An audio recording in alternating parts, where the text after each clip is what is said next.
Hello everyone. तो आज हम डिस्कस करेंगे जावा में एरेज कैसे हम यूज़ करते हैं, डिफाइन करते हैं, सारी चीज़ें। ठीक है, पहले जान लेते हैं एरे होता क्या है। तो array are use to store multiple values in a single variable. Okay, means अगर हमारे पास मल्टीपल वैल्यूज हैं, पहले डेफिनेशन एक बार देख लेते हैं। Hello everyone. तो आज हम डिस्कस करेंगे जावा में इस एरे को कैसे यूज करते हैं, उसका क्या पर्पस होता है और उसको किस तरीके से हम कोडिंग में इम्प्लीमेंट करते हैं। ठीक है, तो देखो पहले एरे होता क्या है। Array are use to store multiple values in a single variable. जो एरे होता है उसमें हम मल्टीपल वैल्यूज को हम यूज करते मल्टी एरे में हम मल्टीपल वैल्यूज को स्टोर कर सकते हैं, मल्टीपल वैल्यूज को स्टोर कर सकते हैं इन अ सिंगल वेरिएबल। ठीक है, instead of declaring separate variables for each values. मतलब हर एक वैल्यूज के लिए अलग अलग वेरिएबल डिफाइन करने की बजाय हम उसको सिंगल एक वेरिएबल में स्टोर कर सकते हैं। देखो मैं बताता हूँ किस तरीके से सिंटेक्स इसका होता है। पहले हम लिखते हैं डेटा टाइप, उसके बाद ये बड़े वाले ब्रेसेस लगाते हैं। ठीक है, उसके बाद हम वेरिएबल का नेम लिख देते हैं। यहाँ पर लिख देता हूँ वेरिएबल नेम। इतनी बात समझ में आ गई होगी आपको। ठीक है, अभी मैं इसकी बात को बताता हूँ। ये जो आपका स्टेटमेंट मैंने लिख रखा है, instead of declaring separate variable for each values, इसका मतलब क्या होता है। जैसे मैंने क्या किया, int a is equal to 10 लिखा, int b is equal to 20 लिखा, int c is equal to 30 लिखा। ठीक है, अब देखो यहाँ पर वैल्यूज तो 10 है, 20 है, 30 है, बार बार ये इंट हमें डिफाइन करना पड़ रहा है। ठीक है, इंट इंट इंट। तो इन सब को हम क्या करेंगे, सेपरेट रखने के बजाय हम डेटा टाइप एक बार इंट लिख देंगे और इंट लिखेंगे इस तरीके, ये ब्रेसेस लगा देंगे। उसके बाद वेरिएबल नेम, सपोज मैंने नेम रख लिया ये जैसे ए बी सी है ना, तो ये है क्या नंबर, तो मैंने नाम रख लिया nums is equal to curly braces. Curly braces में ये वैल्यूज हैं 10 20 30, तो इनको कॉमा सेपरेटेड हम रख लेंगे 10 20 30। ठीक है, तो ये बात आपको समझ में आई कि मतलब सेपरेट डिक्लेयर करने के बजाय हम क्या करेंगे, एक सिंगल वेरिएबल में हम मल्टीपल वैल्यूज ये जो हैं इनको एक सिंगल वेरिएबल में स्टोर कर सकते हैं। ये मैंने डेफिनेशन में लिख रखा है। Means array are use to store multiple values in a single variable instead of declaring separate variable for each values. I hope इतनी बात आपको समझ में आ गई होगी। ठीक है, उसके बाद आगे चलते हैं, इसको कर देते हैं रफ। अब देखो जैसे अभी मैंने लिखा था int nums is equal to 10 20 30। अब अगर हमें ये वाली वैल्यू निकालनी हो एरे से, तो हम कैसे निकालेंगे, ये वाली वैल्यू निकालनी हो, ये कैसे निकालेंगे। तो एरे की जो इंडेक्सिंग रहती है वो हमेशा जीरो से स्टार्ट होती है। तो इसका इंडेक्स होगा जीरो, इसका इंडेक्स होगा 1, इसका इंडेक्स 2।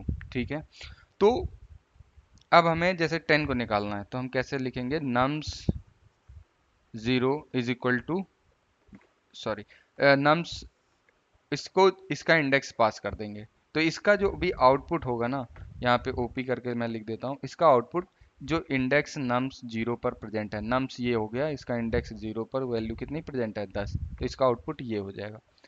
तो हम इसी तरीके से अगर हमें 30 की वैल्यू एक्सेस करनी है, मतलब 30 को एक्सेस करना है, तो हम क्या लिखेंगे, नम्स 2, उसके बाद आउटपुट कर दो, तो आउटपुट आ जाएगा इसका 30।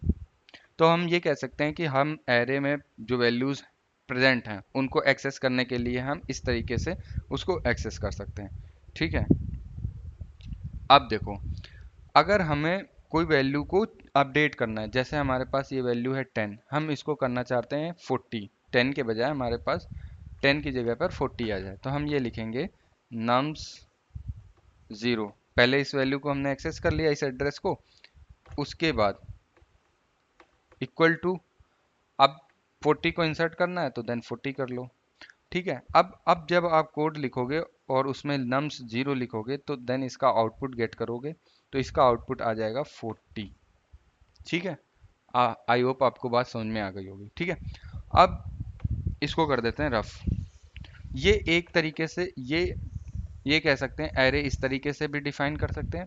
एक दूसरा वे और होता है एरे को डिफाइन करने का, ठीक है, मैं वो बताने जा रहा हूँ। तो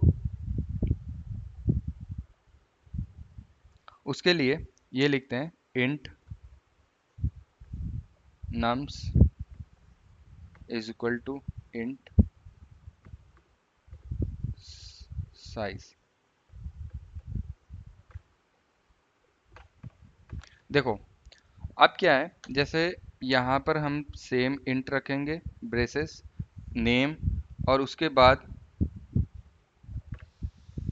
देखो सेकंड टाइप का सेकंड दूसरी तरीके से हम एरे को किस तरीके से डिफाइन कर सकते हैं, तो उसको देखो किस तरीके से हम डिफाइन करेंगे। इंट लिखेंगे data type then braces then value nums is equal to new int then braces then 40। ठीक है, अब देखो इसका मतलब क्या है, जो नम्स है उसका एरे का साइज कितना है 4, तो हम इसमें 4 वैल्यूज को इंसर्ट करा सकते हैं। नम्स 0 में कुछ रख सकते हैं, नम्स 1, नम्स 2, नम्स 3। देखो मैं बताता हूँ कि इतना लिखोगे आप तो मेमोरी का, कंप्यूटर में एक मेमोरी होती है, अभी आप लोग सभी लोगों को पता होगा। ठीक है, तो मेमोरी में एक एरे इस तरीके से ब्लॉक एलोकेट हो जाएगा, कितने साइज का, 4 साइज का, इस तरीके से 1 2 3, तो 0 1 2 3। इस लाइन को लिखने के बाद ये आपका एरे इस तरीके से बन जाएगा, मतलब मेमोरी में एलोकेशन हो जाएगा साइज का। अब जब आप ये नम्स इक्वल टू 0 लिखोगे और उसमें वैल्यू इंसर्ट करोगे 1, तो यहाँ पर वैल्यू आ जाएगी 1। अब नम्स में 1 करोगे, नम्स 1 में जैसे आपने 2 डाला तो यहाँ पर 2 आ जाएगा, यहाँ पर 2 में जो वैल्यू इंसर्ट करना चाहते हो, सपोज हमने 3 इंसर्ट करना चाहते हैं तो यहाँ पर वैल्यू 3 आ जाएगी। इंडेक्स 3 में कुछ वैल्यू सपोज हम 5 इंसर्ट करना चाहते हैं तो यहाँ पर 5 आ जाएगी।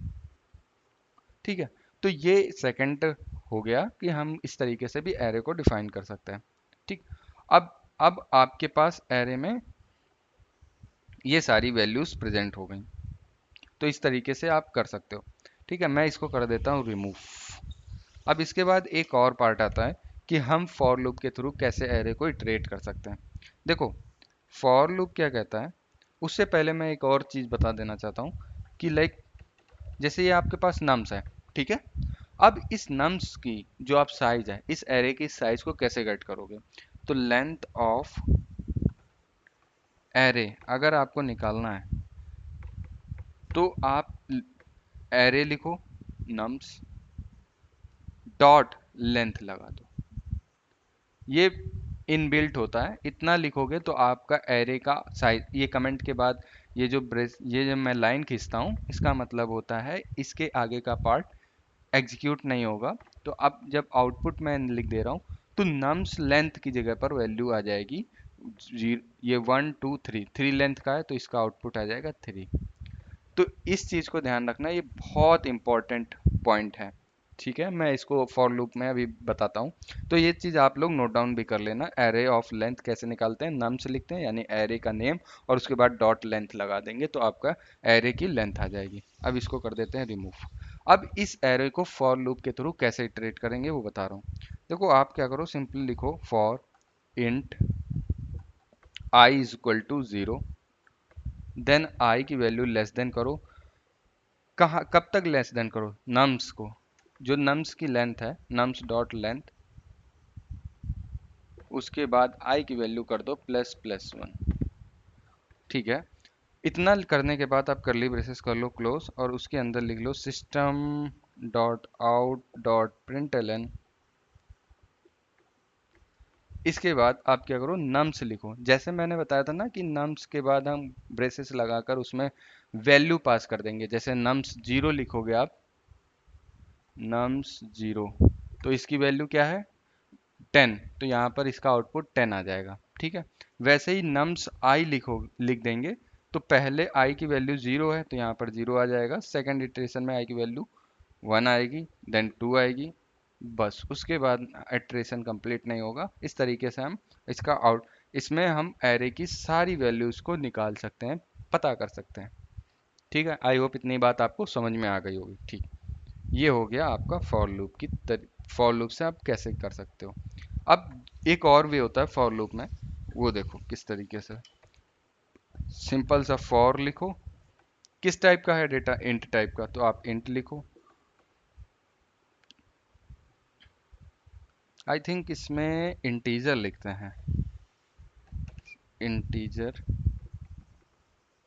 और उसके बाद लिखो नम, और देन लगा दो ब्रेसेस। ये बेसिकली वेरिएबल नेम होता है, और उसके बाद इस एरे का name nums, then system dot out dot println, then यहाँ पर कर दो नम, इसका आउटपुट, देन क्लोज। अब होगा क्या इससे कि आप जितनी बार फॉर लूप चलेगा ना, नम्स में जितनी वैल्यूज हैं सबको एक एक बार यहाँ पर पिक करेगा फॉर लूप, और system dot out dot println के थ्रू प्रिंट कर देगा। तो अभी इसकी आउटपुट आ जाएगी 10, 20, 30। ठीक है, तो ये था एरे का पूरा जावा का पार्ट की किस तरीके से जावा में एरेज को हम डिफाइन करते हैं। आई होप आपको समझ में आ गया होगा। Okay, thank you.